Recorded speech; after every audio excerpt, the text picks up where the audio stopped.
یہ 1988 کی بات ہے۔ مصر میں مشہور ڈانسر فیفی عبدو کا طوطی بولتا تھا۔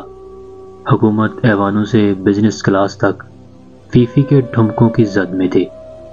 قاہرہ کے ایک 5 سٹار ہوٹل میں اپنے جلوے دکھانے کے بعد فیفی نے شراب پینے کے لیے بار کا رخ کیا۔ شراب زیادہ پینے کی وجہ سے وہ اپنے ہوش کھو بیٹھی اور بار میں ہنگامہ کھڑا کر دیا۔ ہوٹل میں وی آئی پیز کی سیکیورٹی پر مامور پولیس آفیسر فوری وہاں پہنچ گیا۔ اس نے بڑے مؤدبانہ انداز میں فیفی سے کہا کہ آپ ایک مشہور شخصیت ہیں، اس طرح کی حرکتیں آپ کو زیب نہیں دیتی۔ یہ آفیسر خوش مزاجی اور خوش اخلاقی کے لیے مشہور تھے۔ اس ہوٹل میں قیام کرنے والی اہم شخصیات انہیں پسند کرتی تھی۔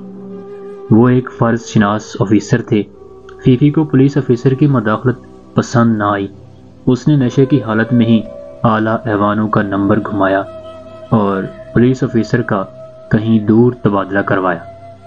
اگلی شام جب فیفی کا نشہ اترا، اس نے ہوٹل انتظامیہ سے پولیس آفیسر کے متعلق پوچھا۔ اسے بتایا گیا کہ آپ نے اس کا تبادلہ کروایا ہے۔ فیفی نے فون گھمایا۔ سرکار نے پولیس آفیسر کو واپس ہوٹل رپورٹ کرنے کا حکم دیا۔ پولیس آفیسر نے پولیس سے متعلقہ وزیر کو اپنا استعفیٰ پیش کیا۔ ان دنوں وجدی صالح وزیر ہوتے تھے۔ وزیر نے حیرت سے پولیس آفیسر سے پوچھا کہ اس ہوٹل میں ڈیوٹی کرنے کے لیے پولیس آفیسر بڑی بڑی سفارشیں کرواتے ہیں، آپ کو دوسرا موقع ملا لیکن آپ استعفیٰ پیش کر رہے ہیں۔ پولیس آفیسر نے تاریخی جواب دیا، جس ملک میں ایک شرابی عورت کے اشارے پر ٹرانسفر اور ایک رقاصہ کے حکم پر واپسی ہو، اس ملک میں کسی غیرت مند کا رہنا عار اور عیب ہے۔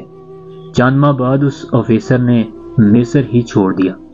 آج وہ امریکہ میں اپنے بڑھاپے کے دن خوشی سے گزار رہا ہے۔